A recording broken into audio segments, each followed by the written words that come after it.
মানুষের অধিকারে বঞ্চিত করে সম্মুখে দাঁড়িয়ে রেখে তবু খুলে দাওনে স্থান।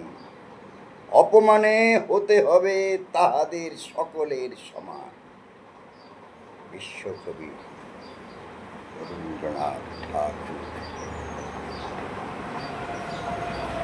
দেখুন, ওই জান্নাত, মোক্ষলাভ, স্বর্গলাভ, এইসব আমি কিন্তু বিশ্বাস করি না। আমি কর্মই ধর্ম, কিন্তু পাপ পুণ্যকে বিশ্বাস করি। অসৎ কর্ম, অন্যায় কর্ম, এসব আমি বিশ্বাস করি। বৌদ্ধ পরিবারে জন্মগ্রহণ করেছি, ধর্ম নিয়ে একদম মাতামাতি করি না। কিন্তু ওই মহামানবের যে আর্য অষ্টাঙ্গিক মার্গ, পঞ্চশীল, আমি অধিকাংশ মেনে চলি। সব সম্ভব হয় না, গৃহী জীবনে কিছু কিছু ভায়োলেট হয়, কিন্তু এক নম্বরে আমি যেটা পালন করি, পানাতি পাতা ভেরামণি শিক্ষাপদম সমাদিয়ামি। প্রাণী হত্যা আমি একেবারে একটি পিঁপড়া হয়ে যায়, আমার মাঝে মাঝে অফিসেস দিয়ে সারিবদ্ধভাবে পিঁপড়ে যায়, অনেক সময় বর্ষায় ঢুকে পড়ে, কিন্তু আমি পিঁপড়েকেও মারি না। তো আজকে অনেকে শীর্ষে চলে যাওয়ার পরেও শুধুমাত্র মানুষের অধিকার ঠিক মতন পালন করেননি বলে আজকে তাহাদের অপমানে অপমানিত হতে হচ্ছে। কোথাও যাচ্ছেন, পেছন দিক দিয়ে শত শত মানুষ চোর চোর চোর শুরু করছে। তাই ওই পাপ পুণ্য ইত্যাদি সমস্ত এই ইহজন্মেই ফল ভোগ করতে হয়। এক সময় ওনার এই ডায়লগ ছিল, হাতি চলে বাজার, কুত্তা বকে হাজার। কিন্তু আজকে পরিণাম,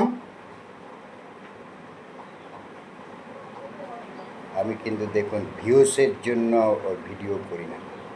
তাহলে এগুলোকে অন্যভাবে যদি অন্য ভাষায় বলতাম তাহলে লাখো লাখো ভিউস হতো, কিন্তু সেই ভাষা আমি প্রয়োগ করি না। শুধুমাত্র সাইড দিয়ে আমি কিন্তু বেশি চলচ্চিত্র দেখেছি।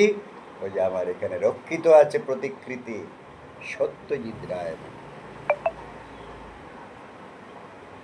তার বিভিন্ন চলচ্চিত্রের মাধ্যমে যে বার্তা দিয়েছিলেন আজকে প্রতিফলিত হতে চলেছে। সাথে সাথে বিশ্বকবি রবীন্দ্রনাথ ঠাকুর তার আজকের অধ্যায় নয়, তিনি এই কবিতার মাধ্যমে যেটি পাঠ করে ওনার প্রতি শ্রদ্ধা জানালাম। তাহলে দেখুন, মানুষ বারে বারে বিভিন্ন অধিকার থেকে বঞ্চিত হয়েছে। রাজাদের মধ্যেও সব রাজা যে একেবারে ভালো ছিলেন তা তো নয়। কিছু রাজা অত্যন্ত ধার্মিক ছিলেন, ভালো ছিলেন, তাদের সময়ে প্রজারা কোনো দুঃখ পায়নি, কোনো শাস্তি পায়নি, এমন রাজাও ছিলেন। কিন্তু আবার ওই এক রাজা বখতিয়ার খিলজি, ইখতিয়ারউদ্দিন মোহাম্মদ বিন বখতিয়ার খিলজি, রাজা শশাঙ্ক, এরা ছিল হিংসা হিংসা, ধর্মীয় হিংসা। এই দুটোই ধর্মীয় হিংসা, সেটা একটি হিন্দু আর একজন মুসলিম। নালন্দা বিশ্ববিদ্যালয়ের মতন একটি বিশ্ববিদ্যালয় ধ্বংস করেছিল বখতিয়ার। এখনো তার নামে একটি স্টেশনের নাম মোগলসরাইয়ের নাম পরিবর্তন হয়ে গেল, কিন্তু এখনো সেই বখতিয়ারপুর আছে। বিক্রমশিলা মহাবিদ্যালয়, বিশ্ববিদ্যালয় ধ্বংস করেছিল রাজা শশাঙ্ক। এক সময় সেন রাজারা, পাল রাজারা সবাই বৌদ্ধ ছিলেন। সবাই বৌদ্ধ বলতে ধর্ম বলছি না আমি, বুদ্ধের মহামানব গৌতম বুদ্ধের তারাও অনুগামী ছিলেন। এরপরে আমার আরেকটি ভিডিও আমি আজকে করব, সেটা হচ্ছে গরু বিষয়ে, আপনারা সেটাও দেখবেন।